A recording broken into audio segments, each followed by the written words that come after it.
Good morning, everybody. Welcome to Sunrise Daily today. I'm Chamberlain Uso. Well, take what you hear. Good morning and welcome. I'm Mal Welcome yourself. I know, it can happen. What happened? Well, Malpa, you'll survive. Good morning and welcome to Sunrise Daily. I am Bukola Samuel Wemimo. Well, I guess the good morning thing really played out, right? Good morning and welcome. I'm Ayo Makinde.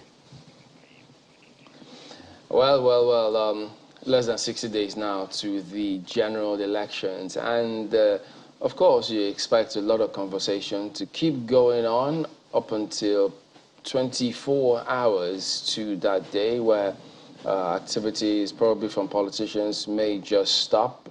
But for the electorate, there's a lot of focus on them this time, and understandably so, because the introduction of the bimodal. You know, at some point, I always thought it was unconsciously there was biometric because of all those words I had those days, that this is bimodal voter accreditation system, BVAS, which has been deployed.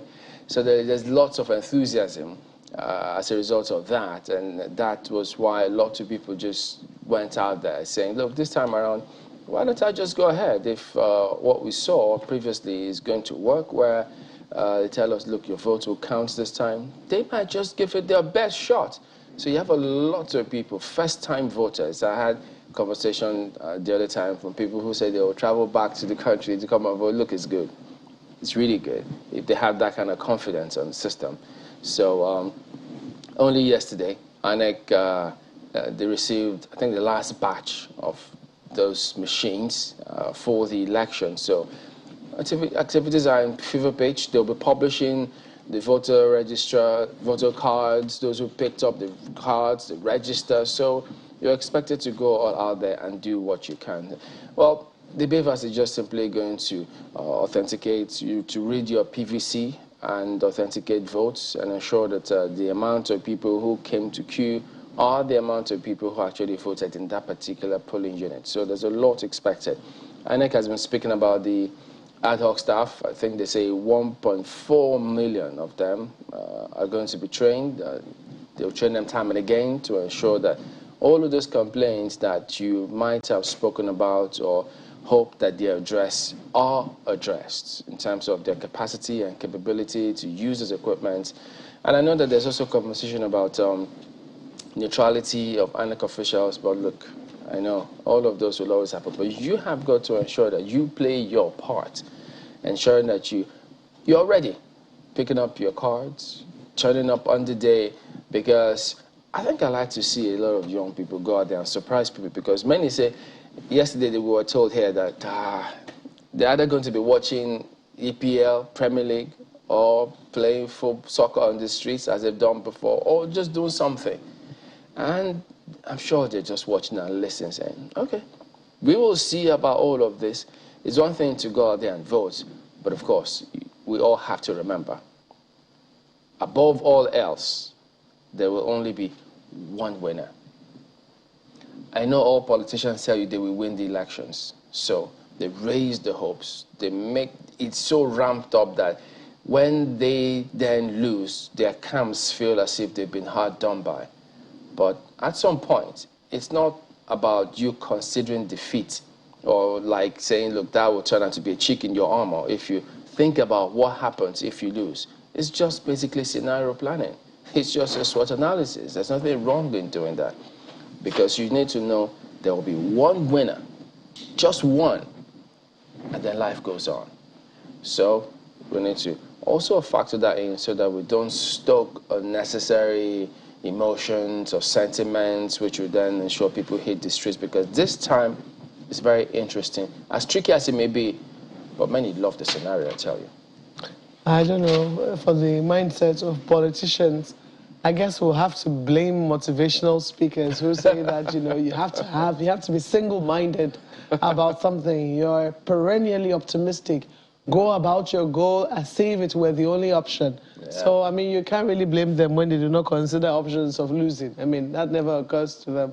But I hope that somewhere in the back of their mind, they do know that while you might have the 99% possibility of winning, you have to at least leave that 1% that it is possible that this elections might not be yours to win.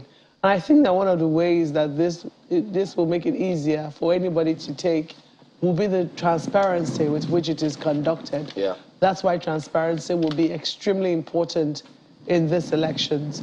We've come a long way since 1999 when we first of all started. 2003, 2007 elections were so unacceptable that the president who was elected at the time had to acknowledge that the polls that brought him in were not free and fair, and put in place a motion, or set in motion a process by which further elections after the one which brought him into office will be cleaner, will be fairer, will be more transparent.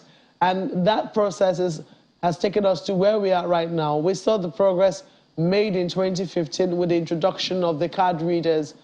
We saw how controversial that was.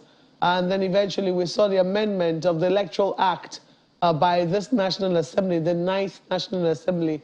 It didn't come easy. There was a big fight. There were, big rows. There was walkout staged, within the National Assembly itself. But eventually it sailed through. We saw how long it took for the president to sign. People were wondering, will he sign, will he not sign? Because, significant progress had also been made in 2019. And the president said, no, I can't sign, it's too close to elections. Some people said, oh, the outcome of the elections would have been different if he signed. Well, that's all left to conjecture now. What we know is that in 2020, for this particular elections, last 2 years ago, the president did sign it was January last year, because I still remember, it was early last year when he eventually put pen to paper and signed the new Electoral Act. I mean, there were so many amendments that we could no longer call that Electoral Act 2010 as amended. They had to rename it. It's now the Electoral Act, I'm trying to remember, 2021, yes, it's the Electoral Act 2022, yep. Yeah, beg your pardon.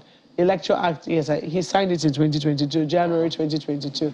It's Electoral Act 2022. I mean, it's a brand new, almost brand new Electoral Act that we now have, and that's what we're going to be operating. That is the Electoral Act that has now allowed for the introduction of the beavers, and now gives INEC latitude to do as it pleases, to conduct the elections in a way that it considers the most transparent, the fairest, the cleanest, and the clearest. So hopefully, human factor will not be so big in this particular election that we will refuse to accept the result, that it will be clear to anyone who loses that indeed you lost fair and square.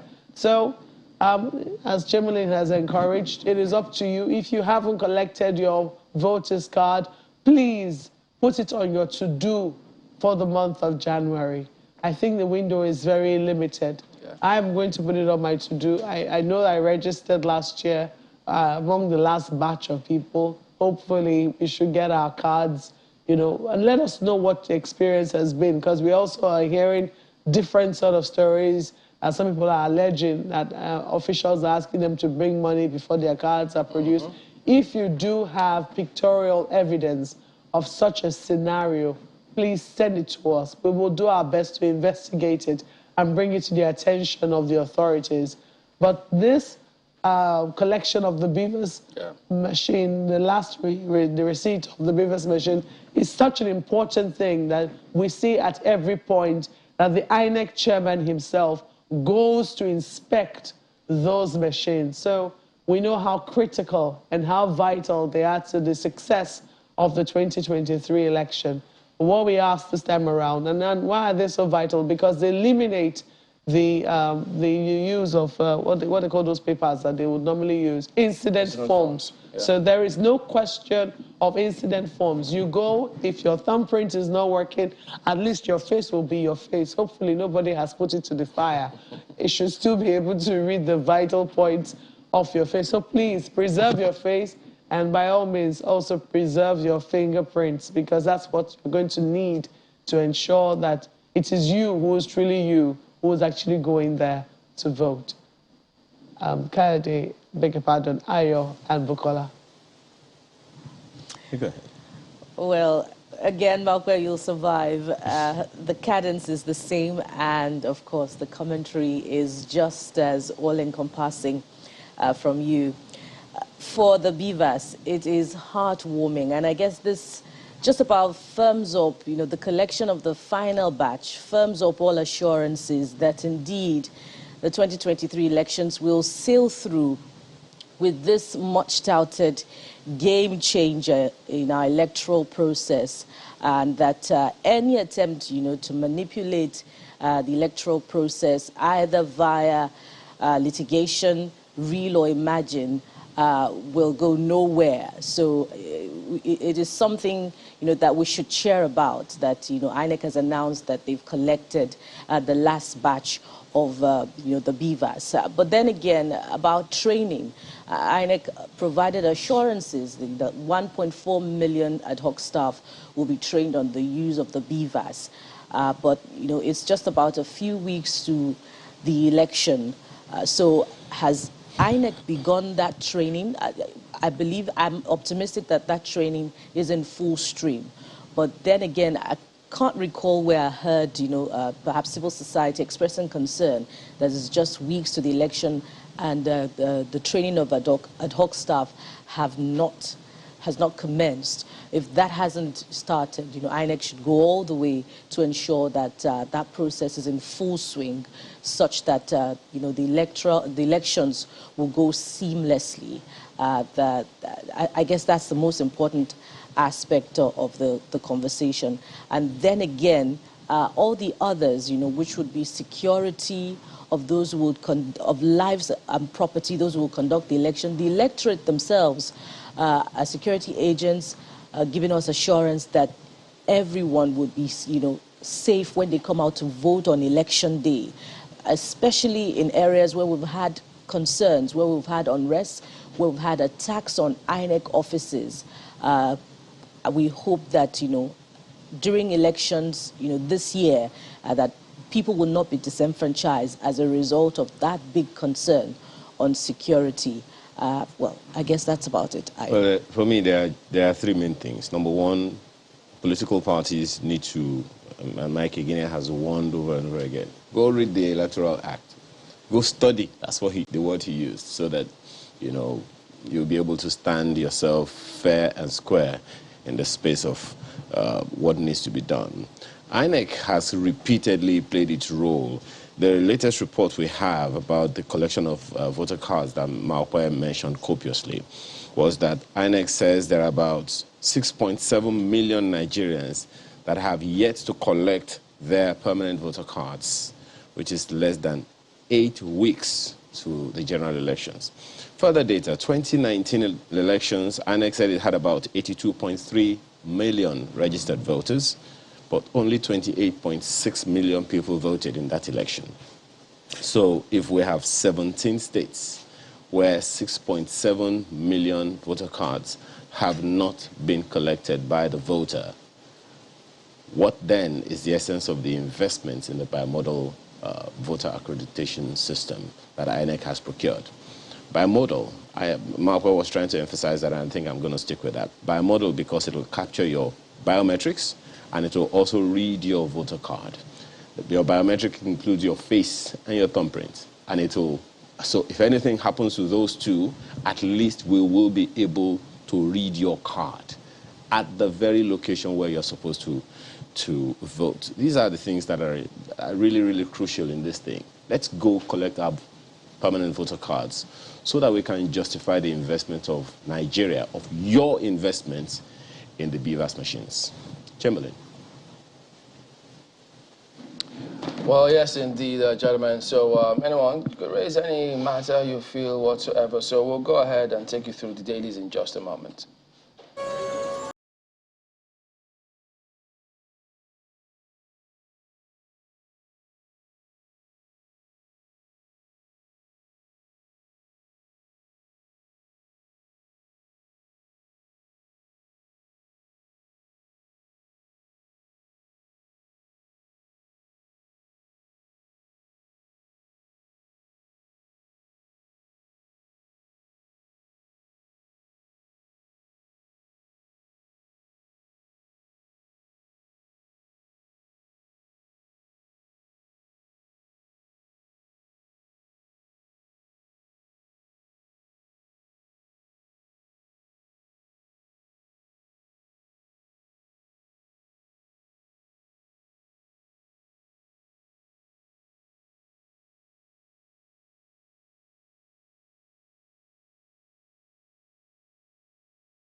All right, let's start with Vanguard newspaper today, and the lead story.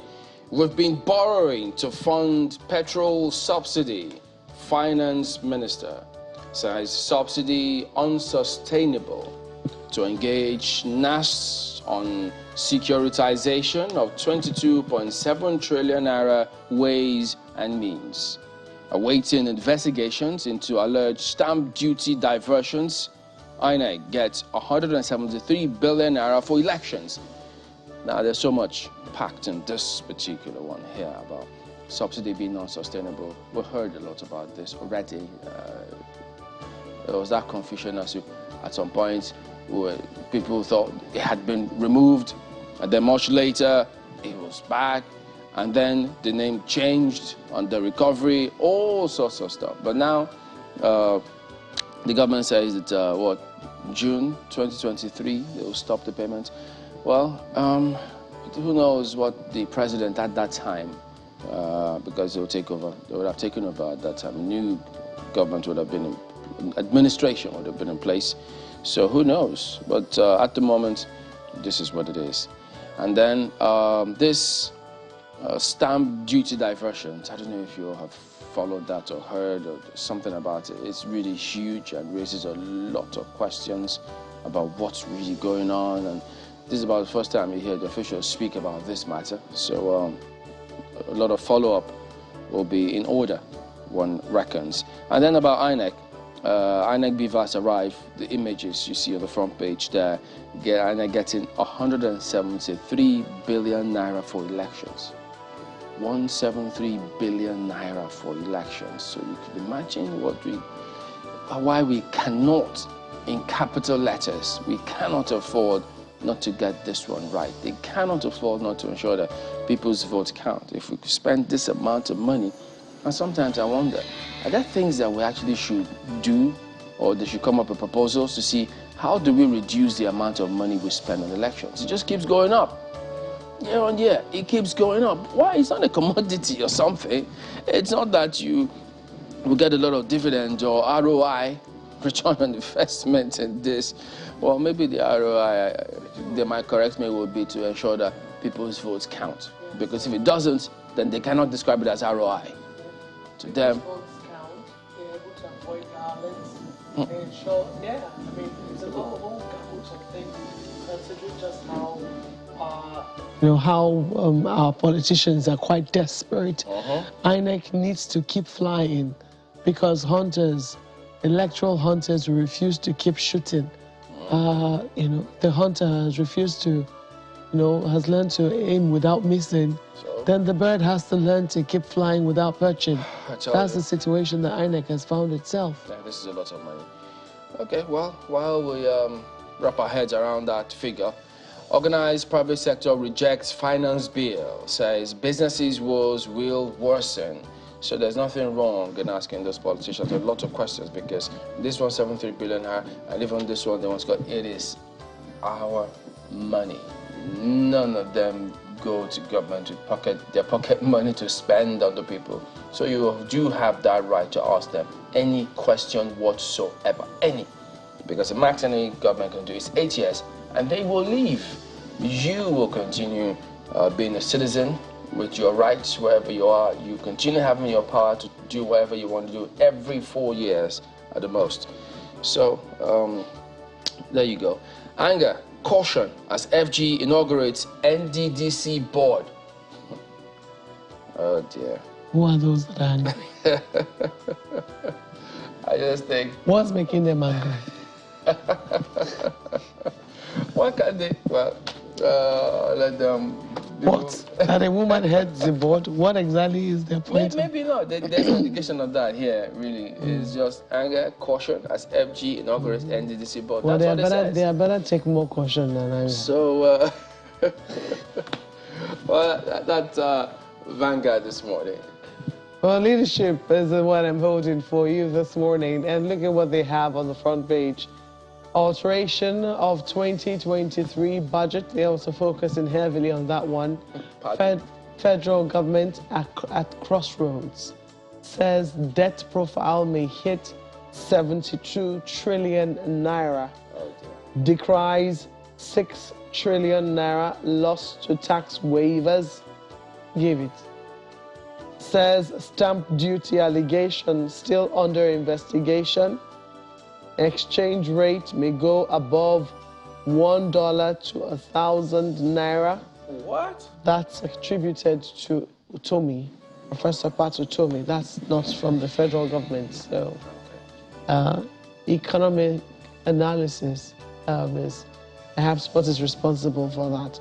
So you might want to flip to page 4 to see details of that story. Look at this one here. I hate to read it. I hate to bring you news that should worry you at the beginning of the year, but it is what it is. Another fuel scarcity imminent as Nupeng threatens nationwide strike. Oh dear. That's also on the front page. What again now? Yes, something about military task force, harassing their members around the Port Harcourt area. So please, the Nigerian military might want to take a look at this story and see how it is they can save all of us from the pain of having to queue at filling stations. But at the same time, Nupeng cannot just keep threatening. I think that as a union, there ought to be other tools.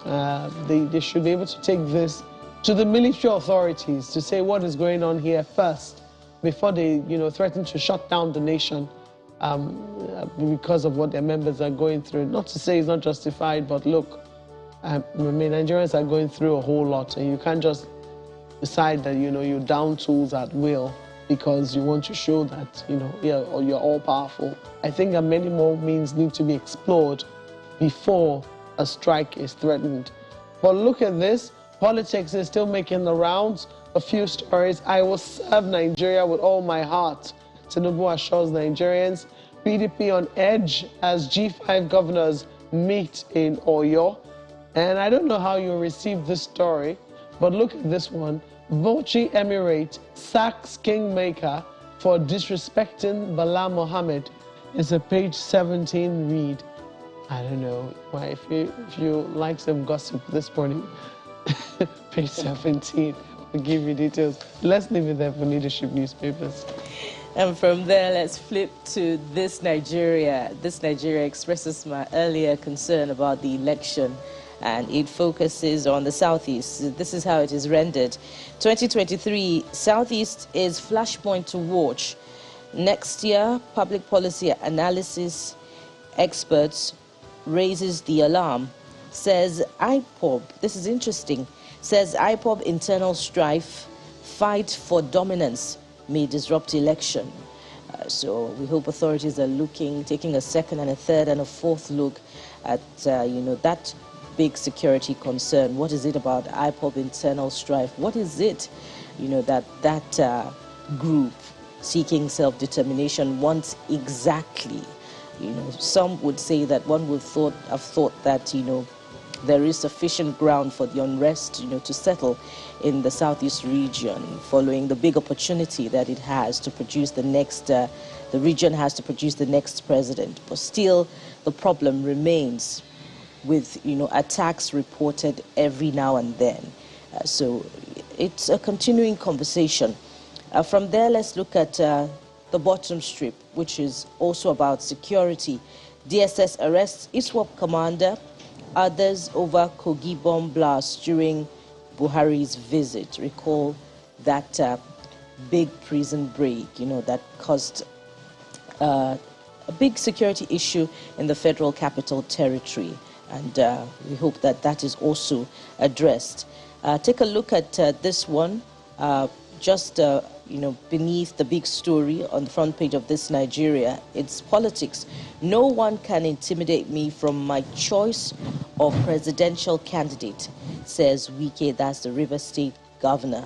The question is, will his choice of presidential candidate be the same as others? The expression of the interest in the direction of the Benue State governor already shows the crack in the wall of the G5. But everyone is waiting with bated breath to know which presidential candidate will be the big pick for the River State governor. And lastly, from the front page of This Nigeria, go ahead, Ayo. you have to be sure that there is a crack indeed. Because, I mean, if the choice of Governor Wike is not the same as as what looks, mark my words, looks like the choice of Governor Tom, then the press secretaries are going to come out and interpret every word and say, okay, this is what he actually means by this one and all of that. But you know what? I'm just going to wait and get a cup of water in front of me, enjoying the game. You're going to have to fill it up some more because it's a long wait. Oh, yes. I'll wait until February 25. Yeah, this one is on fuel subsidy as we wrap up this Nigeria. FG to spend 3.36 trillion naira on petrol subsidy until mid-2023. There you have it. It doesn't mean you still not purchase petrol for 250 naira per litre, perhaps in the southwest. Other parts of the country may be buying for a lot higher. Let's leave it there now for this Nigeria. And flip to the Guardian newspaper, which seems to be having the same concern as this Nigeria newspaper as well as leadership. Look at the front page. Debt service gulps 80.6% of 2022 revenue. FG seeks fresh 8.8 trillion naira loans. It's in plural. Just needed to say that. Look at the riders. Lawmakers severance others to cost 228.1 billion naira for 7-8 years. Okay, that's 4 years. 228.1 billion. FG to fund 553.46 billion naira budget gap with spectrum fees, maritime tax. Security to gulp 13.4% of total expenditure outlay. Education allocation raised from 5.4% to 8.2%. Oh boy. Only 1.88 billion naira released for capital projects as at November. Government not doing enough to generate income, says experts. Which experts? Well, the story is on the front page, continues on the inside pages of the paper this morning. And right above the nameplate, that story on petroleum tanker drivers strike threat is also there. Nigeria records 35 fresh COVID-19 cases. I guess that means we're not completely out of the blues. And a number of other stories. Disruption, that's on the bottom of the page, at the bottom of the page. Disruption in flight operations as ground handler collides with aircraft in Lagos. I don't even want to imagine what that means, but the story is right there on the inside pages of the paper. And foreign airlines kick fault return of ineffective COVID-19 travel protocols. About time, wouldn't you say, with 13 fresh COVID-19 cases. Well, that's the Guardian newspaper this morning.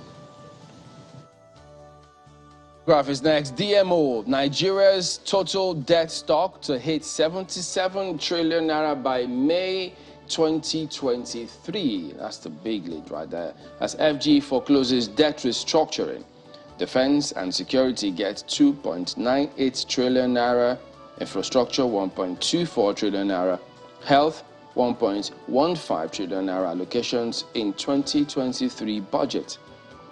Budget's hopeless, says Ezekwesili. So, and then you get to see 2023 polls. INEC takes delivery of Beaver's last batch, laments 800,000 unclaimed PVCs in Ogun. Court throws out suit on asset declaration against INEC chair. So there's a lot more there now.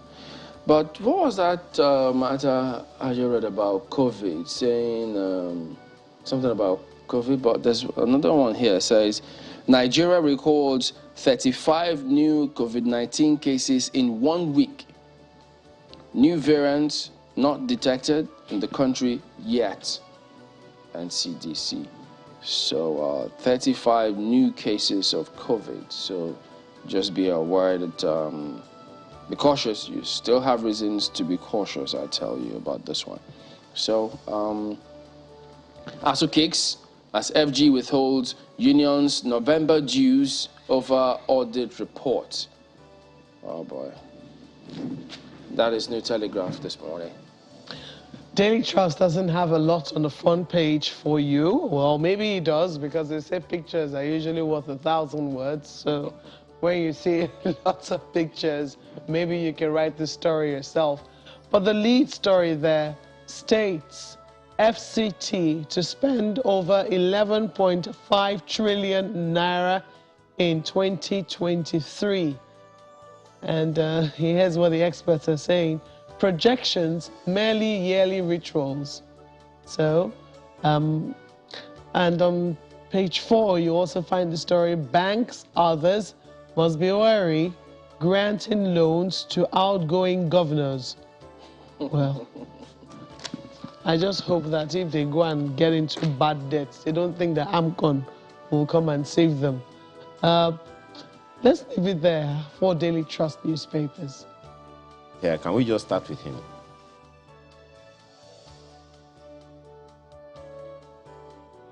And from there, let's take a look at the Daily Times of Nigeria. The Daily Times leads with, that story on the budget that is still generating conversation and concern from experts and from, watchers of the economy. This is how it is captured. 2023 budget deficit, FG to further increase Nigeria's debt profile by 11.34 trillion naira as debt service gulped 80.6% of federal government's revenue in 2022.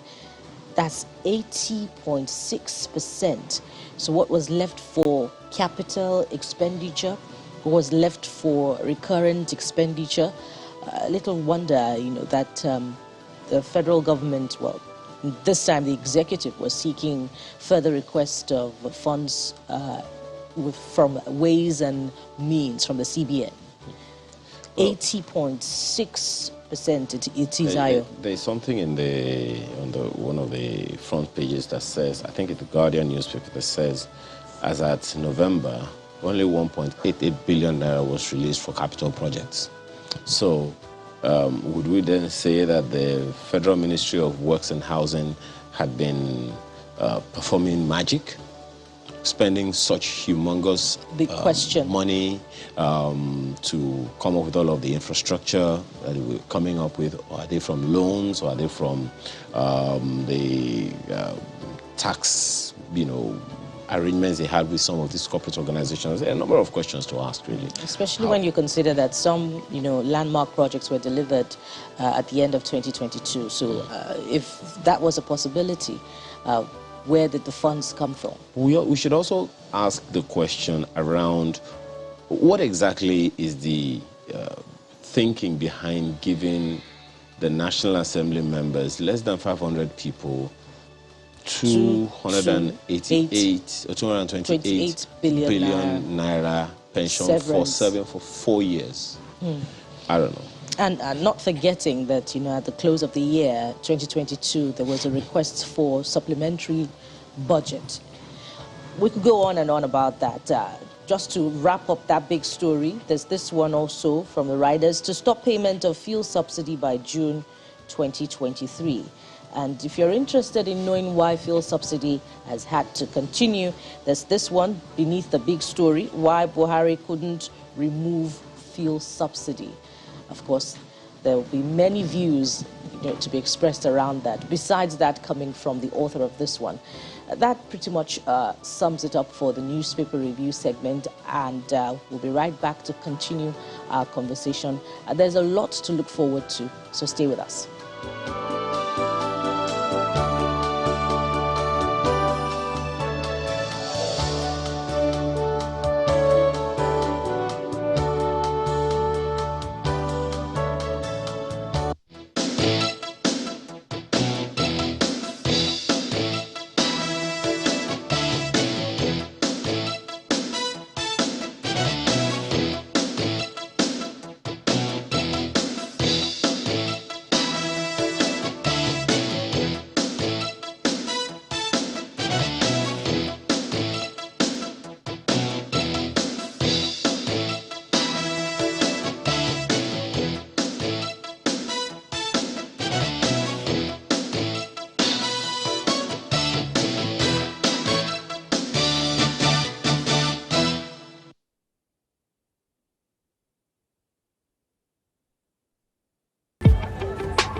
with this squad app, I think my customers will understand that it's my own POS. No wuru wuru, no waka waka.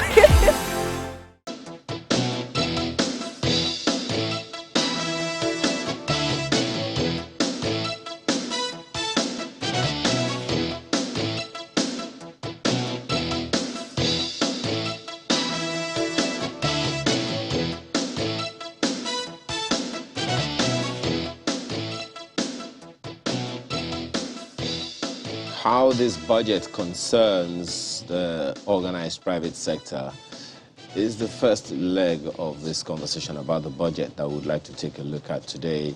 And examining the budget with us this morning is the Director General of NECA, which is the Nigeria Employers Consultative Association, Wale Smart-Oyenride. Thanks for joining us this morning. Thank you. Good morning. Well, of course, NECA has reacted as far as this budget is concerned. Absolutely. Saying, look, there are some discomforting things. And of course, Muda Yusuf, former DG of LCCI, has also raised issues about the finance bill. Well, for those who may not have read, the NECA response so far, what are the major concerns for NECA and perhaps the organized private sector in its entirety? Thank you very much. Thank you for the opportunity to share perspectives once again. First, let's commend the Finance Ministry, Finance and Budget and National Planning, for the yeoman's work they did, putting the budget together, and also the government for keeping to the timelines, the January to December budget cycle. That is quite commendable. And like all stakeholders, the budget is not an end on its own. It's meant to achieve specific objectives. And within the context of achieving those objectives, there are stakeholders whose interest will either be promoted or whose interest will either be impaired within the context of that budget. And also the foundation that, look, those in government are not all knowing. And that's why we have emphasized the need for deeper collaboration, deeper engagement with stakeholders, especially the organized private sector, in policy conceptualization, formulation, and also evaluation. Now, the budget as presented, and also the finance minister made a very incisive presentation yesterday, quite deep presentation on the budget. But for us, it's more about the fundamentals. While it affects a lot of people differently, looking at the fundamentals of this budget, then you start to worry, especially from the perspective of the private sector. We have a total budget of 21 trillion.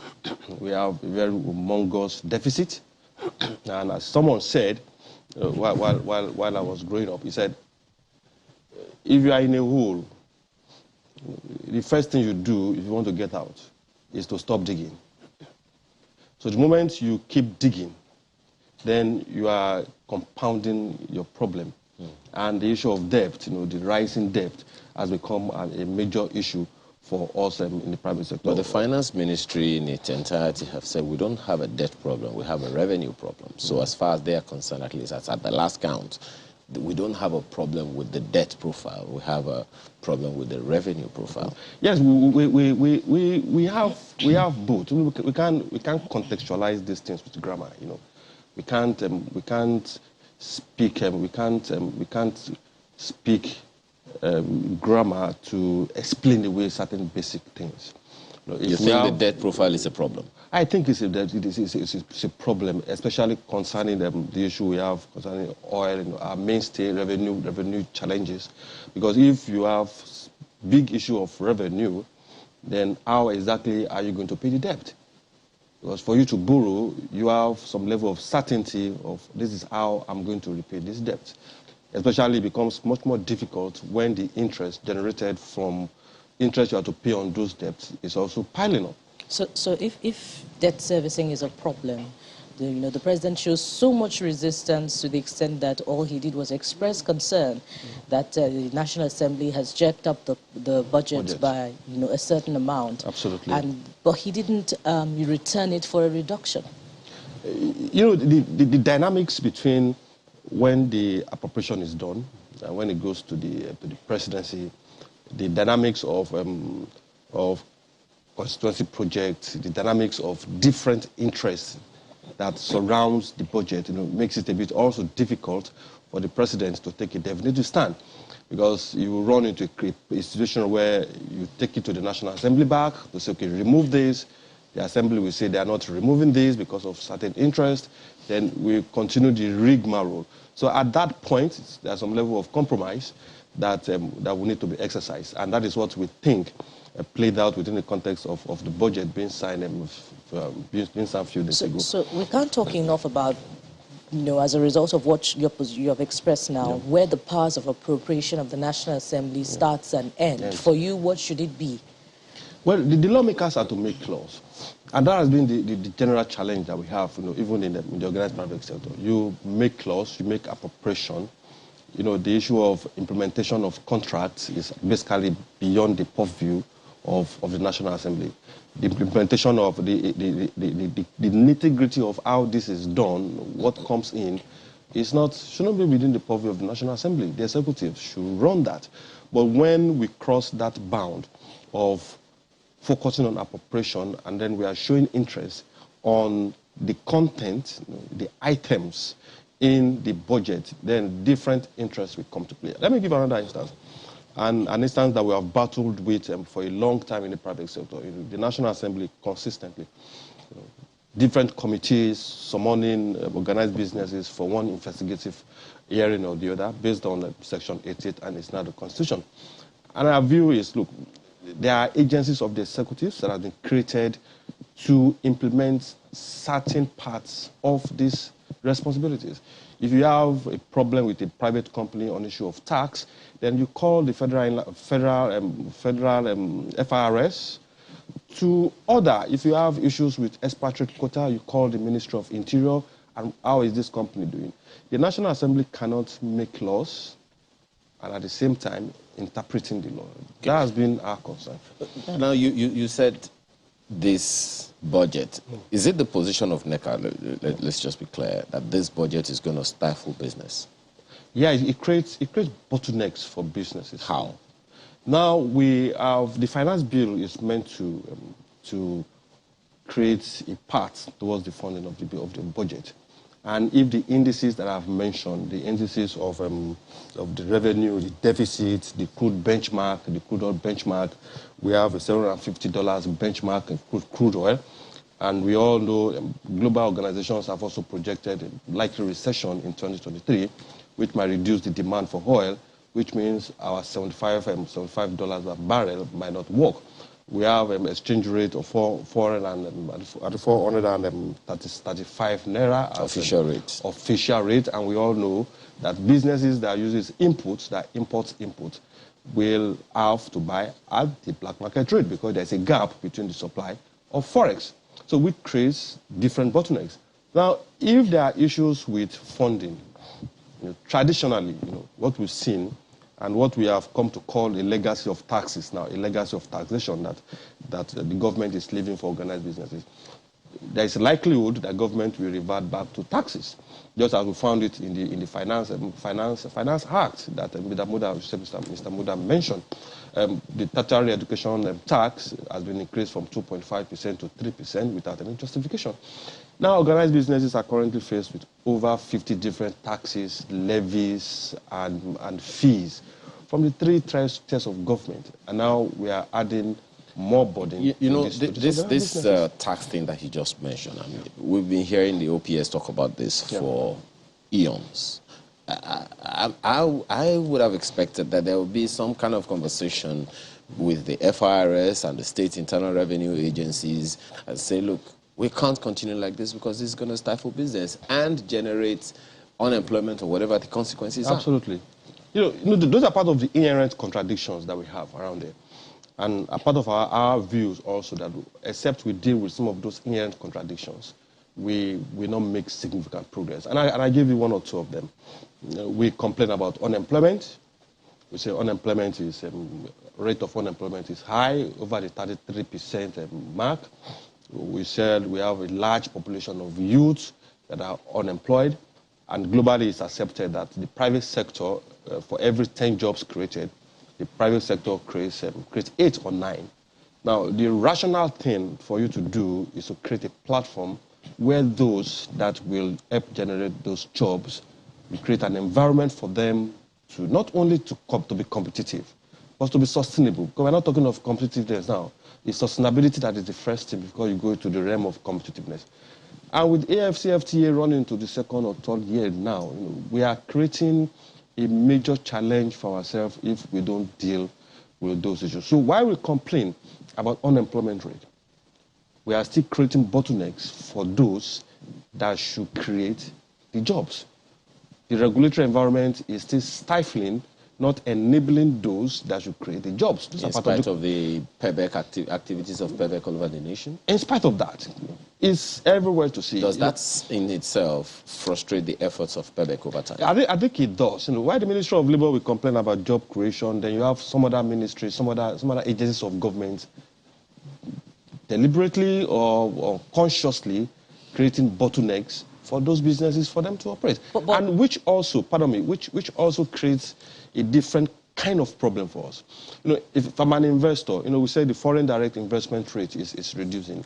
Investors are divesting, as it were, especially in the oil and gas industry.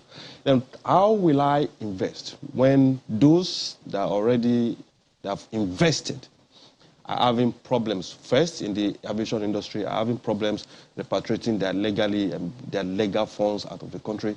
And those that have invested and making sacrifices in the context of opening businesses, they are not surviving in this place. So how will I, as a rational investor, from anywhere, bring my hard-earned dollars to this environment and invest? I guess the question he asked was, are you engaging with the FIRS and the state internal revenue services, to articulate these challenges? And Absolutely. What's the feedback that you are getting if you are doing so? Well, engagement is at different levels. We've engaged at the level of NECA, of Nigerian Employers Association. We are also engaging at the level of the organized private sector. And I must commend, that before we get to the point of finance bill getting to the president, there were attempts to increase excise duty on carbonated drinks, not carbonated drinks, spirits and tobacco, and that was touted to be included in the finance bill. And I think we engaged constructively, we engaged at the highest level, and that planned increase did not make it to the finance bill as presented to the president. Commendable. But when you have a situation where those in government, as you mentioned, realize or assumed or agree that our problem is revenue, and we've not taxed ourselves enough to be creative within the context of revenue generation, then the easy way, unfortunately for them, the easy way out is always looking at the context of taxation. So while you are saying, look, the tax will affect the organized businesses, will stifle them more, somebody else is looking at, how much what quantum of money can I get from these people? Well, perhaps the engagement needs to be stepped up. But let me ask you about this. I mean, there was something you said about the oil sector earlier, and I think I just want to speak a little more about that. Now, there are some consequences that seem to be building up from some of the things that you've said and some of the facts that are available. On the one hand, there is that conversation, word put out, that there is an imminent global recession. That we've also heard that, the finance minister has said by June we'll stop paying subsidy. And of course, prices haven't in any way demonstrated that they want to come down on many things for so many people. With this budget, what are the implications on these issues that have just been raised? And what are the things that the OPS and Nigerians need to brace up for?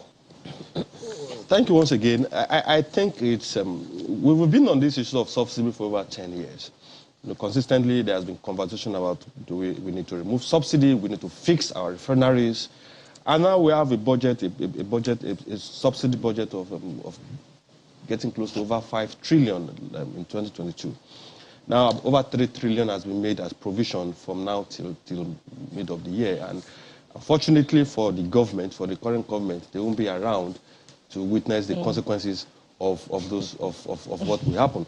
Now, you agree with me that... what are those consequences? Now you remove subsidy, it is assumed, rightly or wrongly, that there will be an upsurge in prices of petrol. Now, if you remove the subsidy, and we are meant to pay the actual price of the landing cost of petrol. Naturally, it will increase the price.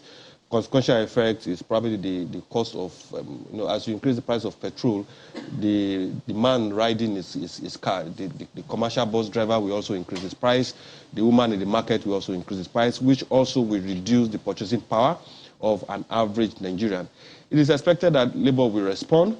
Labour will respond or will react in whatever way they want to react. Which is another consequence. Which is another consequence for us. Now, what we ask Nigerians to brace up for is this. We hope the next government, we have the political will to actually deal with the issues of fuel subsidy in a multidimensional way. First, there's no reason why the refineries are not working. We've done turnaround maintenance over time. They should have the political will first to, we have to create a judicial inquiry to look at how much have we spent on turnaround maintenance and why are the 4 refineries not working, especially when an individual within 3 years is almost completing a refinery in a way, the Dangote refinery. So why is it not working yet?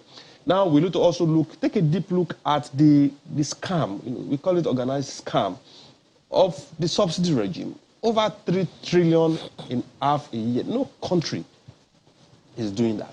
We need to also look at that deeply and deal decisively with those that would have been found to be culpable. If you don't demonstrate that political will. Let me tell you what Ruto did, President Ruto of Kenya. He came in, and within 1 month, he removed subsidy. He said, look, let's brace up. We have lived on the tentacles for a long time. Let's brace up and let's remove this thing. We need the government to do the needful, remove the subsidy, deal with the issues arising from the subsidy, issue of the 4 refineries, why are they not working? Hopefully the Dangote refinery will come on stream this year, whether it will cause a reduction in the price of petrol or not, it's a different ballgame. But Nigerians should brace up for some, I won't call it tough times, but probably interesting times. Okay. I guess that June or whatever else will happen after that begins on February 25 for people to make up their mind who this leader that you're talking about is. We have to thank you very much for being here this morning with us and trust that this conversation will continue at some other time. Wale Smarto Yerinde is Director General, Nigeria Employers Consultative Association, NECA. Thanks again for joining us this morning. Our pleasure. We're back after now to take on another issue. Please stay with us.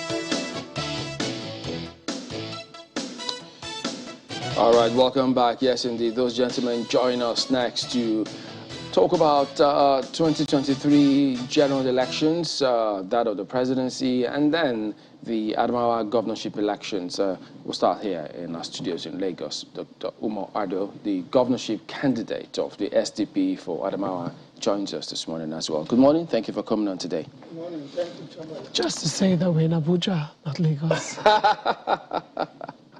Okay.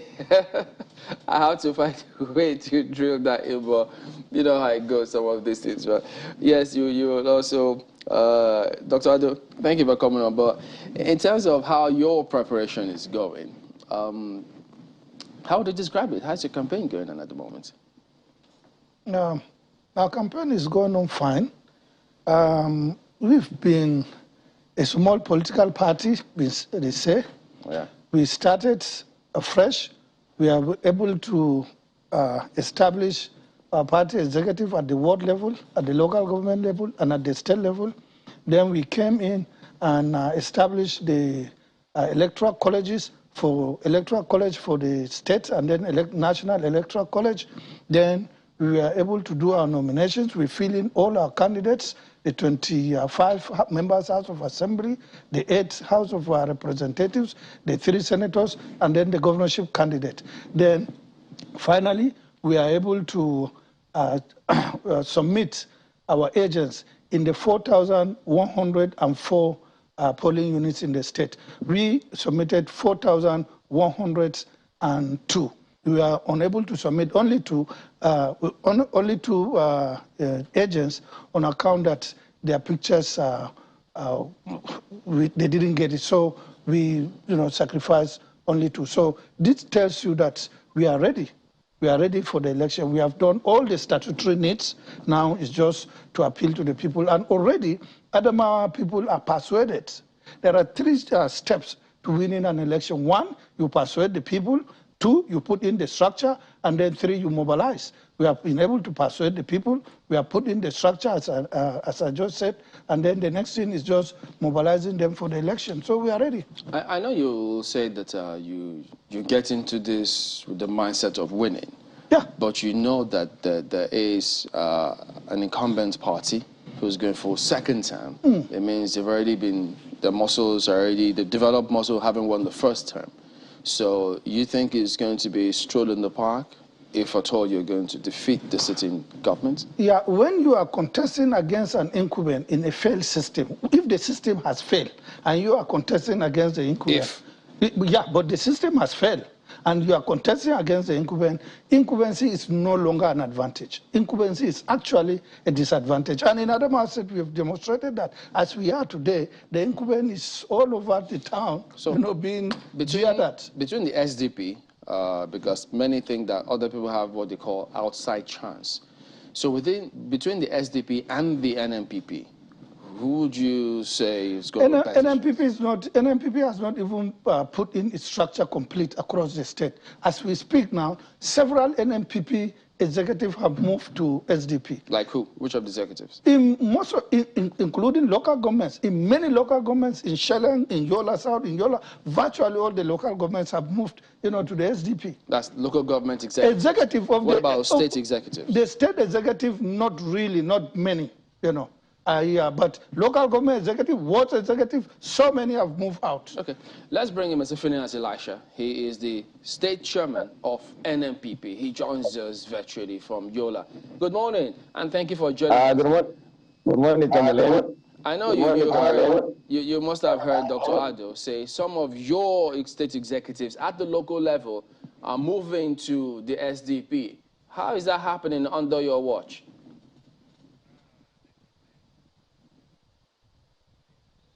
Omar Ardo, the gubernatorial candidate for the SDP. I think my good friend, Dr. As usual, is only dreaming. I think he's not aware of what is happening in the NNPP. The NNPP is the fastest growing party in not only Nigeria, but I will even say in Africa. And that the presidential candidate, His Excellency, Distinguished Senator Engineer Rabi Musa Konkoso, PhD, FNSE, has already put in place what is required for this party to move forward. And that I'm not aware of any of my executive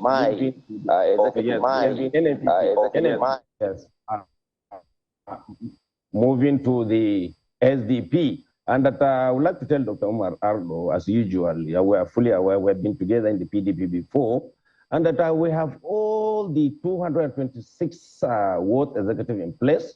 We have all the 21 local government executives in place. We have the state executive. And that what he's saying we have just completed, the SDP has been there for a long time, but it has achieved nothing in this particular state. And for the NNPP to come on board, though registered on the 3rd of December 2002, but after the merger with the national movement, we adopted the name of NNPP. And in Adamawa, we have been able to put the structure from the local government up to the state level. We also have the Northeast Executive. We also have the National Executive. And that is surprising that within a period of just 6 months, we have been able to fill in our candidates for all the 25 seats of the House of Assembly in the state. We have 8 candidates for the House of Reps, which is available in Adamawa State. We also have a gubernatorial candidate, and that he is talking about the polling agents. We filled in. We have already submitted to INEC 4,104 polling agents, 3 per each unit. Okay, Mr. Elisha.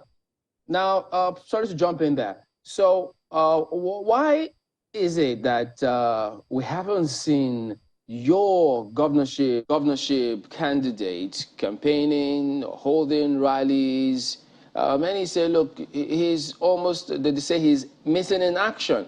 Where is he? Why is he not campaigning? I disagree with you completely, because we flag off our campaign in Kenya local government.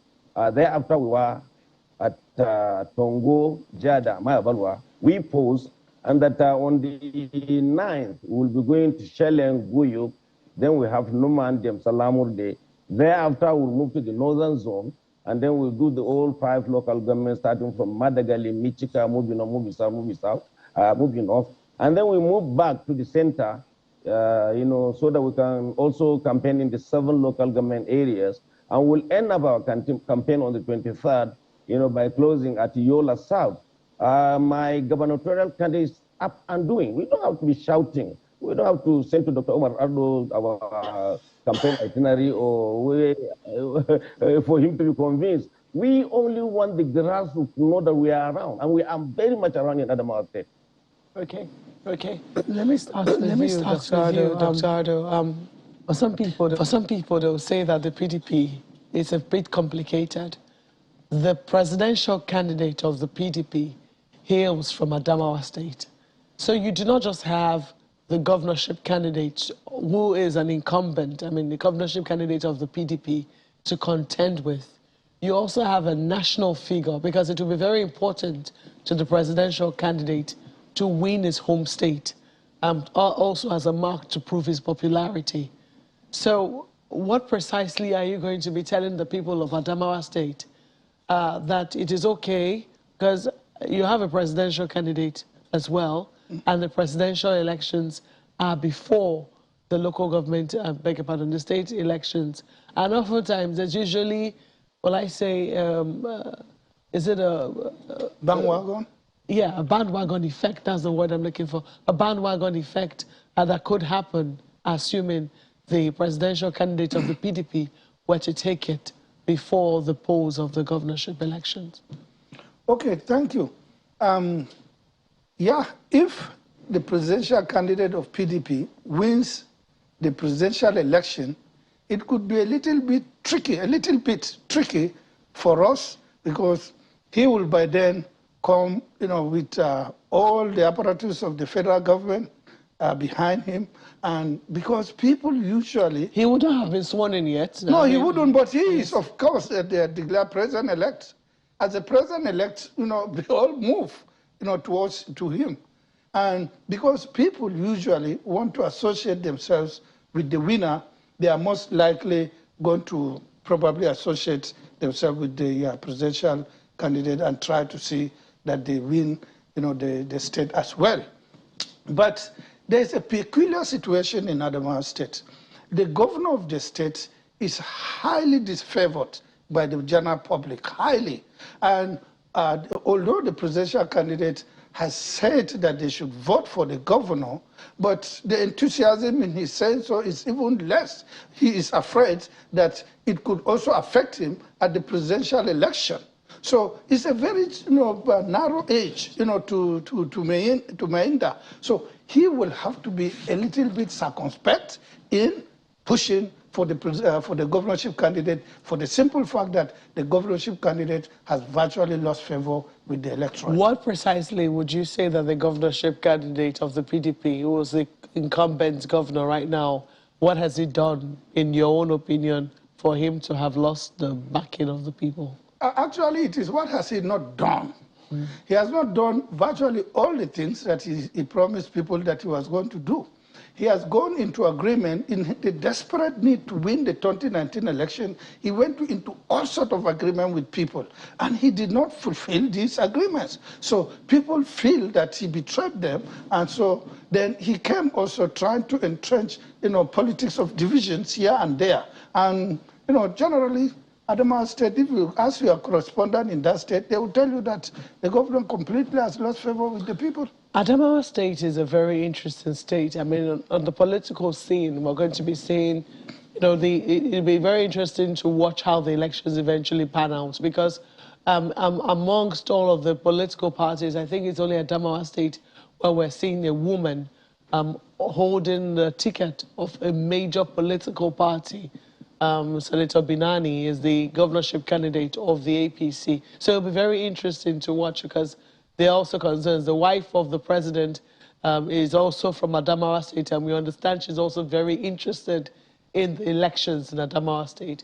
But looking at the socio-economic history, of recent socio-economic history of the state, Adamawa has also suffered the consequences of terrorism. So there is a post-conflict economy that it is dealing with. And some people will say that for that, there needs to be some stability, some political stability in Adamawa State to enable it to recover. How would you say that, the political elite in Adamawa are reaching a consensus on the need for them to come together and build the stability which should help the economy of Adamawa recover? Yeah, you see, if the state government, now and the previous ones, if they had taken a position in resolving the economic problem caused by insurgency, then the need for the stability would obviously be there. But where they did not, the need for change is therefore more, and they did not. You know what? Boko Haram invaded Adamawa, northern Adamawa, took over about 6 local government areas. For 48 days, Boko Haram was the government of the day. During the invasion, they killed so many people, they destroyed so many people, they destroyed houses, churches, every property they did. Now, you would have expected that the regime, when the military came and repelled them, and then the government took over, you would have expected that the regime that took over will now at least set up a committee that will assess the level of destruction of life and property, and then see what it can do to resolve it. Can you believe it, that not the PDP regime of Balangilari, not the APC regime of Bindo, and not the current PDP regime did anything about it? They did not set any committee to go on it. They did not compensate anybody. People were killed, houses destroyed. The lucky ones that survived run and then return, and then they made their houses destroyed, and nobody said to them, as they say in Hausa, kachikanka. Nobody said a word to them. So what could possibly happen to a people for a government to come to the aid of the people, more than what happened to us in Adamawa State by the Boko Haram invasion? So the Boko Haram invasion and the lack of empathy from the government in resolving and helping the people is a major deterrent against them. Is that really a true picture that you're painting? Because we still have I know that we still have recent reports of the state government giving people building materials to help rebuild their communities and their villages in the wake of the conflict in Adamawa State. There is no such thing. Absolutely, there is no such thing. Whatever they are doing it haphazardly. Nobody. I have been interacting with the people. I went to all the local governments there. I saw them. And what? Look, there was a woman whose mother was killed, and the head of the mother cut off, and gave to the woman to hold for 4 days before the Boko Haram guys gave her permission to go and bury that woman. Bury her mother. There are so many gory stories of this nature. So you're blaming the state government. Pardon? You're blaming the state government for not doing enough. Of course, not doing enough, for doing nothing. Absolutely nothing. All right. There are more. Yeah. So, Mr. Phineas, you were secretary of the PDP when Baba Mimongoro was governor, and you were quite influential, we understand. And then your candidate, the governorship candidate in the state, was also deputy governor under Balanglari. So there are those who ask questions of capacity. What is it that he's done? Why do you think he's strong enough? Has he demonstrated any capacity whatsoever to make him want to vie for that #1 seat? Of course.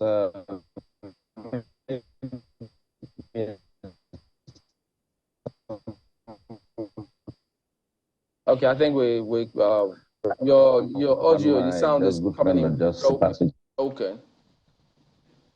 Okay, I think it's a little better. Go ahead, let's see if it's better now. Secretary of the PDP and about Mangoro. The issues my good friend has been talking about did not happen in Adamawa until just about the end of that particular regime, and that Baba Mangoro put in motion things that will solve that one as well. And during the Balanglari era, I witnessed. Then when he came in, we have about 7 of the local governments we had all occupied by insurgents. But he took steps and with his own chief of staff, then I was the director of public affairs, and that the insurgents were flushed out of the state.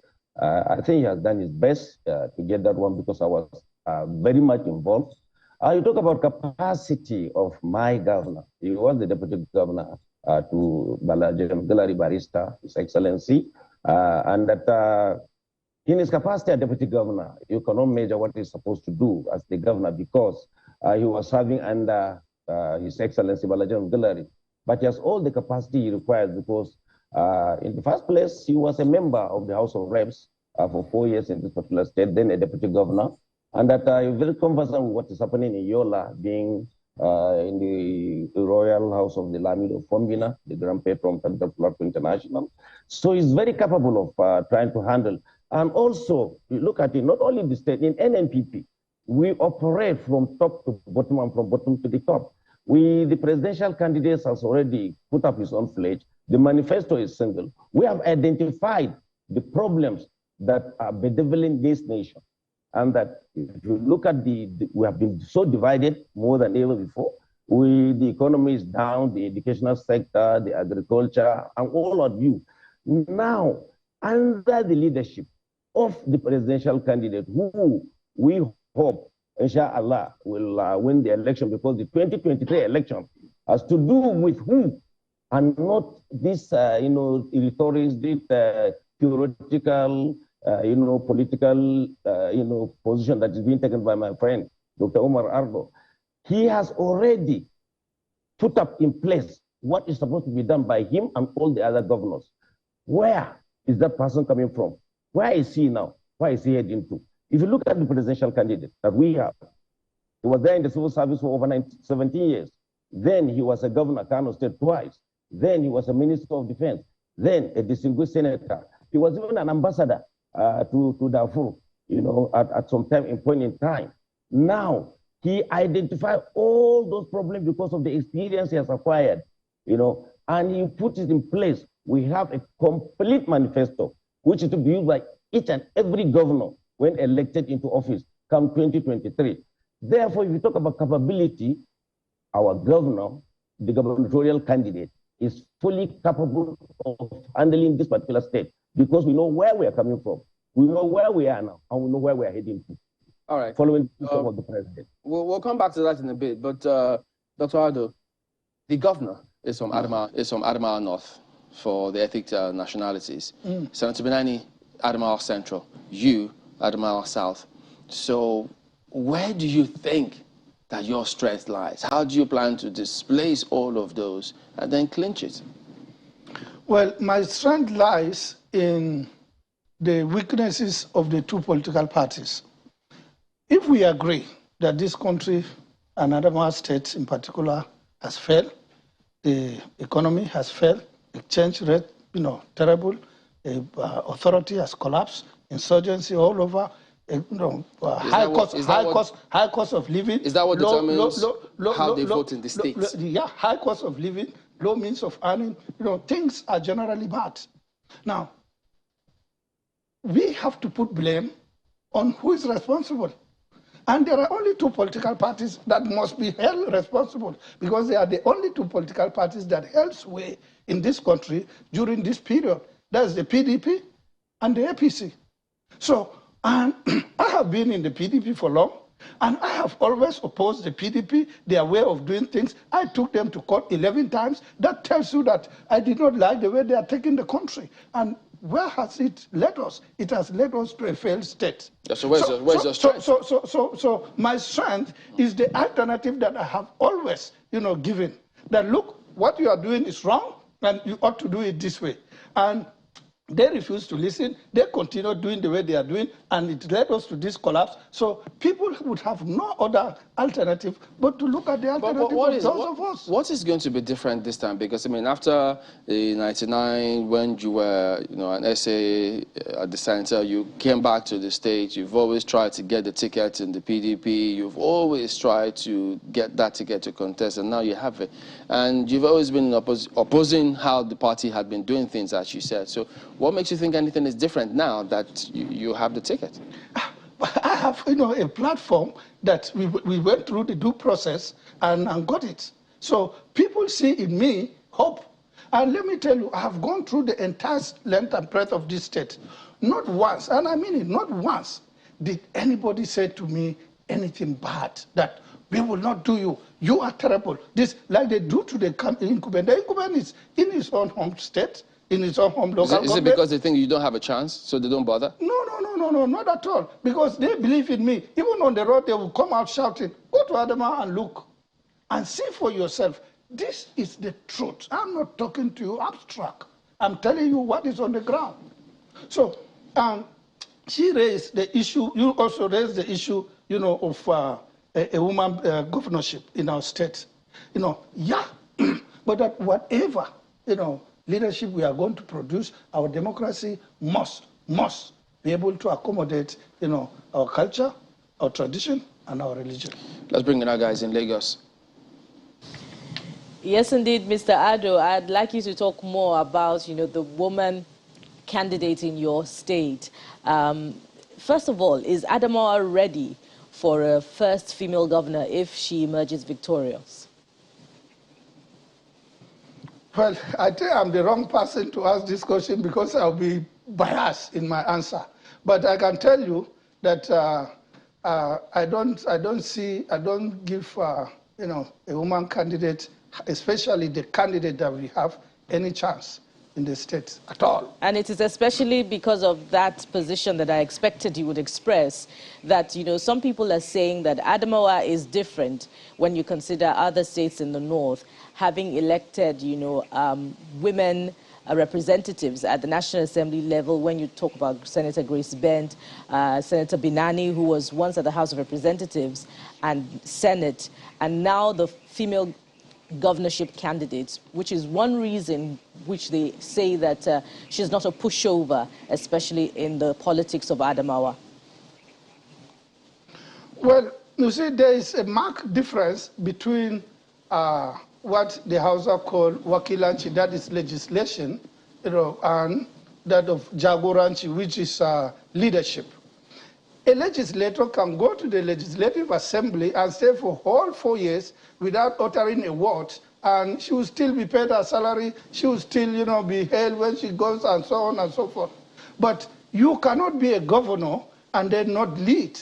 So the leadership of a woman in a conservative society like ours is going to be a Herculean task. Right. I can assure you on that. We'll be winding down now on this one. Your candidate, the presidential candidate. Yes. Does he have any chance whatsoever, given the fact that the incumbents, even the PDP, they have quite some leverage in terms of what to do? How do you rate your chances? Well, let me not rate the chances of a presidential candidate, but let me rate my presidential candidate. My presidential candidate, 1, he is the youngest among them. 2, he is the most intelligent. 3, he is a prince, in his own hometown, and therefore he has a pedigree. And 4, he has a good grasp of our issues. If we look at his debates across the country, he comes up the best.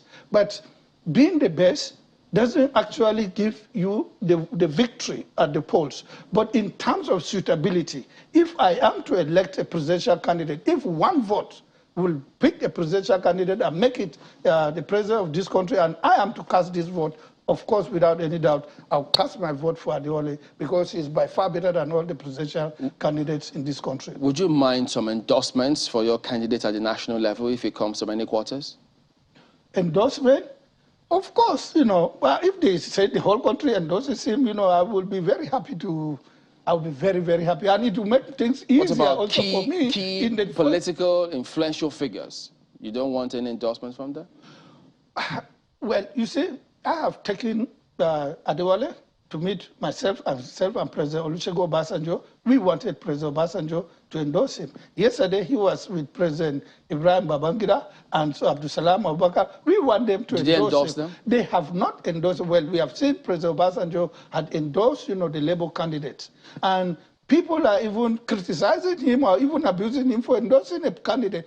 For God's sake, why? I've seen APC, I've seen PDP criticizing President Obasanjo for endorsing somebody. Of course, he has the right to endorse who he wants to endorse.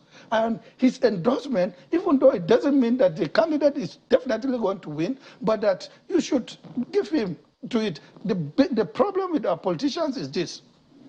When you are with them, you are the best person on earth. When you are not with them, you are the worst person ever created. Now, this is not the way to do politics. Mr. Elisha, you heard him. I mean, your principal did also say those endorsements don't matter, but Dr. Ado paints a picture saying, well, if he had suggesting if he had endorsed your principal, you would have approached it and grabbed it and welcomed it with both hands, as a matter of fact. Let me first correct the impression created by Dr. Umar Ado about a woman governorship in this particular state, issue of religion, conservatism, and the rest. No. Let us correct that impression. That is not Adamawa. The issue is not whether you are a woman or a man. The issue is, can you perform? The feelings here is that the party she represents, or on whose ticket she is, has failed this particular nation. They don't have any leadership. They are still fighting on the top. So as a governor, will that one help matters? So it's not a question of whether she's a woman or a man, no. But the system itself, the party itself, the structure itself, her manifesto, her leadership, even at the state, is also divided. So that will contribute to her failure. So put that one aside. On the issue of endorsement, well, if you go to the Constitution of the Federal Republic of Nigeria, Section 39, has allowed everybody to express his own opinion, hold his own views, say what he wants. Well, we cannot stop anybody from expressing his opinion because it's a fundamental human right. It's a fundamental right as enshrined in the Constitution. But if you go to Section 93 of the Electoral Act, it says no one should force another person to vote or to hate another political party. He didn't say intimidate, quite okay, but a person who is highly placed, the person who is highly placed, when he says he's endorsing this one, it's intimidation because, and that will violate the 2022 Electoral Act signed into law by President Muhammadu Buhari on the 25th of February, 2022. That's intimidation. We don't require any endorsement. My presidential candidate doesn't require anybody to endorse him. We know where he is coming from. I stated it here earlier. He did very well. Mr. Elisha, are you suggesting that when religious leaders tell their followers that advising them, saying probably it might be better to vote this way or that way, is that tantamount to intimidation? No. I'm talking, that is endorsement, is intimidation. A former president endorsing a particular presidential candidate is intimidation. That violates the Electoral Act. The issue of religion is very sensitive in this part of the country, especially in Adamawa State. I am a Christian. I am not a Muslim. And so I cannot, go into that area to say whether it is allowed by that religion or not. But what I said is the question of being a woman or not a woman should not be a yardstick to measure the candidate. Yeah, I hear you. But I'm asking, because what former president did by endorsement, they're simply trying to tell people, well, advise you to vote this way. So when religious leaders tell their followers to advising them to vote in a particular direction, would you describe that as well? Would you say that is also intimidation? Of course, because that is what is the bane of the society today.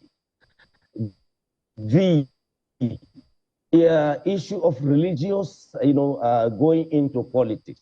People using religion, to, mislead. Honestly, that is my personal opinion. Let's get and your I closing stand by thoughts it, on this and I one, have no both of apology you. for that. So, Mr. Elisha, for your principal, many haven't, they still wonder if he really is targeting winning and getting 25% in different parts of the country, or is he trying to consolidate in a particular region, hoping that there will be a runoff where he will then be a major factor moving forward? Objective is to win election at the first round. Our objective is not to say that we're not to get 25% here and there. And you'll be surprised because we talk less, but we act more. And that is because the credentials of my presidential candidate stands him out of all other presidential aspirants or candidates in this particular country.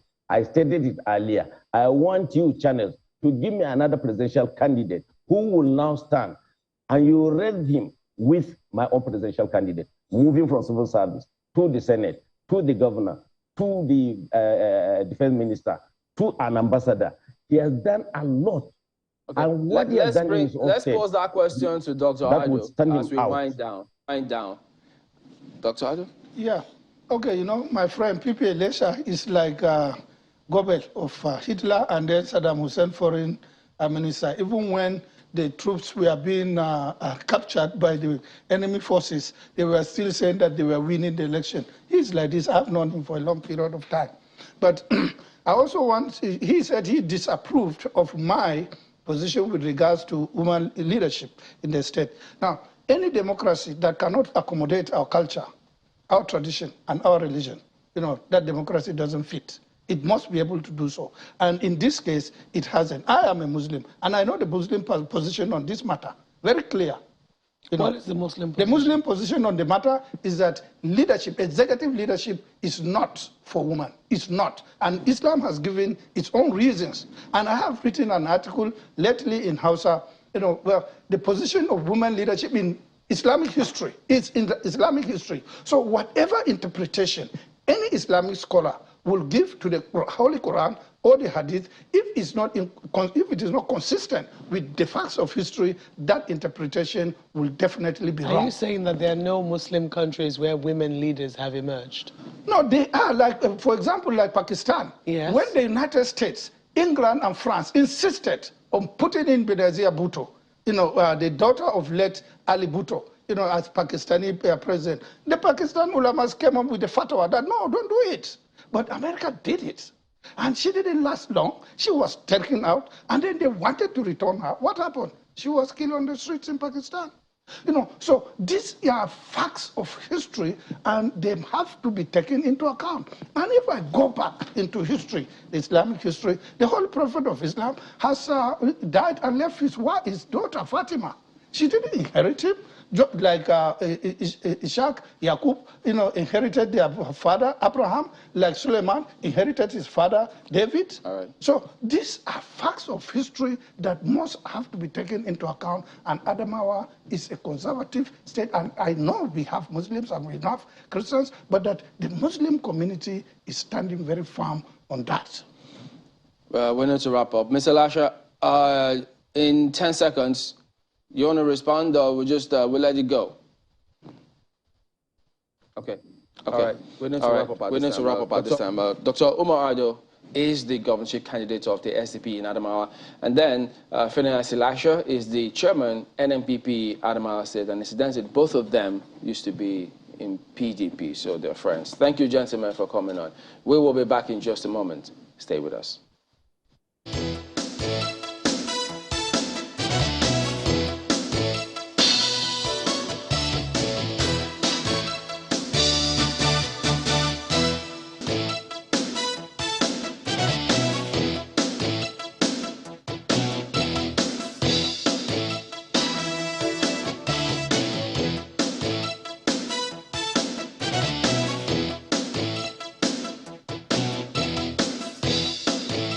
Nigeria on the march again, right?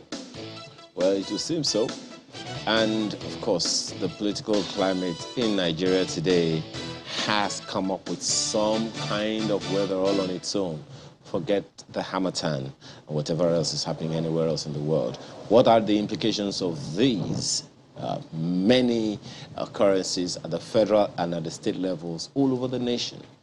Pascal Odibo joins us this morning to take a look at the political climate. He is convener Unleash Nigeria here in our studio. Thank you so much for joining us today. Thank you very much, guys. Appreciate it. You know, beginning with the political climate, one of the things that I've seen a little concerning is the level of political education, or a lack of it, among the politicians and the electorate themselves. We can take for granted that INEC is well versed in its own with the laws and constitution aspects of the constitution that guides it. But the level of political education, not just voter education, but political education among the electorate and the politicians themselves, what's your reading? It's very poor, and it's a challenge. As we begin to march towards the last line and last lap of the campaigns into the birthing of a new Nigeria, I think there must be a need to unearth the environment and allow people to see people and the candidates for who they are and what they are. Because what we are seeing is a razzmatazz. And if you're old enough, it's like deja vu. The billboards are up again. The jingles are on again, and it's as if we are all going to collectively suffer from some kind of amnesia, you know, where we forget where we are coming from, you know. And I think that your question really speaks to the fact that there is absolute need to bring to the fore certain frameworks to enable our people to discern. Discernment is critical, to be able to understand and to read beyond the lines and go to cut the cheese and get into the meat and see exactly what these people offer. And that is why in Unleash Nigeria, our job is to unearth the environment, unearth the candidates, so that Nigerians can see, so that we don't get carried away by the buzz, the spirit of the age. And last time I was in your studio, I told you that the candidates are going to have their manifesto crafted by professionals. You talked about the lines. My apologies for butting in. One of those lines part of those lines have come in endorsements by various people in the polity, various prominent Nigerians. Some have supported, some have kicked against. What do you make of it? There are those who are wondering, of what political value have endorsements been over the years? How much do endorsements sway the voters or sway the result or the outcome of the elections in any particular direction? For our society, endorsements are key, especially when it begins to paint a picture for what I spoke about just a while ago, to a majority of people that are driven by, as it were, various other issues beyond what the issues are. So for me, the Labour Party people should go to town, because if that endorsement from the President Obasanjo came for either Atiku or it came for Asiwaju, it would have been a breakthrough for them. Okay, so let nobody kid you. You know, if it wasn't important, they wouldn't have gone to visit him anyway, you know, earlier in the day. So let's put it this way. The exam has been set. This is the time for endorsements. You are going to see a lot of endorsements. Men are going to come out from their closets. Women are going to come out from their closets. People are going to say, you know what? Never again. We need to go move forward. Just 1 second, Bukola, when you say exams have been set, I wonder who set the exams. Who is the invigilator? Don't answer that one. but in dressing down the endorsement expectedly, by those who didn't get it, they have said that the former president didn't deliver his own word when he endorsed former vice president, his own deputy at the time, in the 2019 election. So they're saying it doesn't amount to votes. Many votes. Let me tell you something. Maybe because of my life, I mean, as a strategy consultant, I've traveled around Africa. And there is this president Obasanjo. We don't know his worth in Nigeria. Whenever we go to Egypt, Rwanda, or we go to, and Obasanjo speaks, comes to speak, the hall is packed. People listen to him. So Obasanjo does not just only have a local sagacity. He has an international frame. I dare say that I've witnessed what you're saying. Absolutely. Outside Nigeria. But they're not going to vote outside Nigeria. The vote will be conducted here in Nigeria. Now, and this is important. When Obasanjo's letter went out, and I've read the letter, Obasanjo was not addressing all Nigerians. Read the letter. Obasanjo is addressing 71% of the voter population, the youth. Is asking them, rise up and make a difference. And listen, in my small voice, I add to his voice. The youth will have to determine the future of this nation, not the old framework. And Obasanjo was deliberate about it. He said, do not inherit your father's enemies. Make your own friends.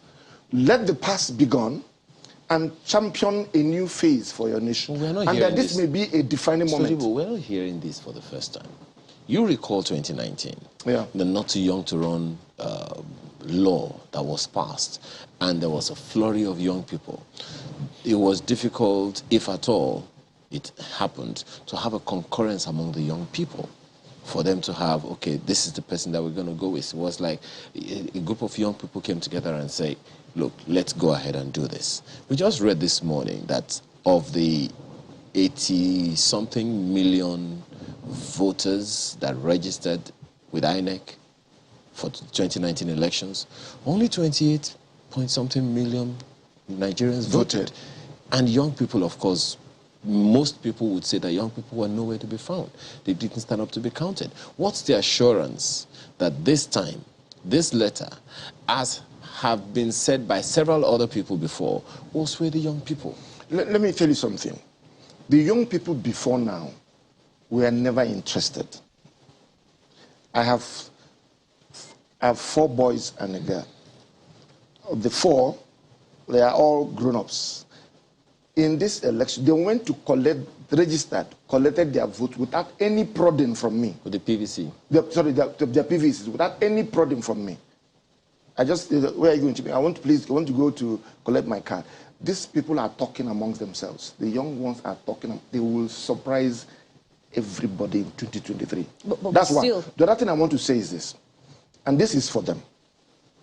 For everything you're doing, there are 3 things that drive it: the why, the what, and the how. The what is what they are telling us they will do. The how is what the press and everybody is asking, how will you do it?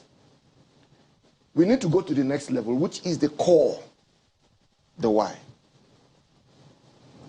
The why can be seen when you converse with people over a period of time. You will see the reason, what they call, the French call raison d'être, why they want to be presidents. You need to, it looks like a simple question. Whenever you see any of those candidates sit before you, pressman, ask them, Mr. Peter Obi, why do you want to be president? Bola Ahmed Tinubu, why do you want to be president? Atiku Abubakar, why do you want to be president? They will speak for about 1 or 2 minutes. The reason for their interest in politics will show. It's the principle, they can't defy it. So the point I'm making here is this. I've listened to some of them. What I'm looking, the one that struck me most is the one that Peter Obi said, and which is this. He said he went for a course in Kellogg's, and after discussions, Nigeria was not mentioned, and he challenged the professor. The professor said, you want to hear about your nation, follow me. And he took him through a walk at Lake Michigan. Yes, I heard him on television. And he said, he explained to him why Nigeria is not playing up. You know what he said? And he gave him the dollar. And said, between your dollar and the naira, which one will you take? Of course, he went for the dollar because it's more in value. He said, why? He said, because you don't trust your country. You all have a lot of money, but your country doesn't have. So it's a go back and build public wealth. You have private wealth. You don't have public wealth. The very reason, the why for every politician, any of our leaders, must be the people. If you interrogate them, don't bother about the infrastructure, the people. Whatever you're doing, if the why is not for the people, jettison them, no matter how much they shout, no matter how many billboards that they have. Check. That's why the next thing is the believability. Of all they are saying, who is the person you can trust? You need to trust them, because we have gone through this road before. There is nothing they are telling us now we have not heard. We will give you light. We'll give you roads. It's a good so thing. You need to ask, okay, why do you want to give me light? Yeah, why do you want to give me It's road? a good thing that you have mentioned the candidate of the Labour Party, which reminds me of the former president's letter where he mentioned And I'm mentioning him based on principles. the needle and thread comment, for which the other political parties are frowned at, saying that that's not the kind of president who we want, who can be, tossed to and fro, But there are other interpretations given to that comment to the extent that, what we need is a malleable president. But where are you on this? Before I answer your question, look at it this way. The bane of this administration, in spite of the gains they have made in infrastructure, you can see, is their inability to manage our diversity, which is a major plus for any community. There's a word called groupthink. You can Google it when you go back. Groupthink is when you create an enclosure, which is the bane of this administration. There is an enclosure. Anyone that is not in this enclosure will fight. It's called the in-group and the out-group. When you create an in-group, an out-group automatically is created. So you have IPOB, you have urban stuff. And the only way to resolve it is to become inclusive, to allow. It's not the out-group that will resolve it. It's not that IPOB will resolve it. It is the in-group that will resolve it. Example, when Yaradua was around, how did he resolve? He went to the Niger Delta. Those people are set in their ways. You, the leader, come in and say, guys, we need to resolve this matter. So for me, any leader that, maybe because of our environment, any leader that doesn't have a coach, an executive coach, is a danger to society. It's a principle. There is a study in America that says that there are 3 things that will destroy America. The first is a nuclear attack. The second is a pandemic. The third is a lack of quality leadership. And when you go to America, the first thing they do when you get to a certain level is to attach a coach to you. Because your decisions can affect people. So we can't afford to allow unfortunately, we're running out of time now. But it's always like that. Yeah, but you have to come back some other time. But, let's close on this. You spoke about the essence of the people in all of this. Yeah. Do the people, and that's why I asked that first question about political education.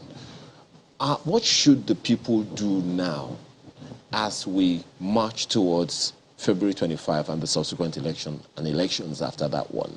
Because most of the time we only talk about the president. No one is really looking at most of the governors. So it would seem like we are perhaps focusing on the wrong thing or focusing on the wrong sector of people or whatever. The presidency is most certainly crucial. But how about the second level of leadership? What should the people themselves be looking at? The governance closest to them or the governance in Abuja? Let me tell you something. The moment you get this circle of thing I gave you, that golden circle, by the way, it was made popular by a guy called Simon Sinek. The moment you get it right, it percolates down. Okay. The way you are putting the executives in the national executive under pressure, asking them why, is the same thing that if a governorship candidate is coming up, ask him, why do you want to be a governor? That it's question, a simple question. You're going to have to come back, Mr. Otukotu, because honestly, this is because really, I really wonder, and you don't have to answer, but I wonder at the time where we supposedly got it right at the center, why it didn't percolate down. To the subnationals. Again, don't answer that one. That's the second question for me to think about. Pascal Odibo, convener Unleash Nigeria. Thank you so much for your perspective. Thank you very much. Truly appreciate your time. Well, a number of comments are just coming in now, and very, very quickly look at this. I know that the director is not really happy with us right now. But Well, let's look at this one from Clement, who says Nigerians should vote considering our unborn children and not just the stomach now. I believe that's what that comment is saying. And very quickly, Festus Akiboyewa says, while it's great to encourage registered voters to collect their PVCs, the politicians must work hard to convince us they will not do what they want after they get our mandate. As they are promising us heaven and earth, they must convince us that they will deliver. Yeah, what did Malcolm say yesterday? They campaign in prose, but they campaign in poetry, but they govern in prose. Well, that's the show today. Thank you so much for the privilege of being part of your morning. I'm Ayo Makinde. I am Bukola Samuel Wemimo. We'll see you all next time. I'm Chamberlain, so goodbye. Thank you. I'm Mark Welwin Yusuf. Bye-bye.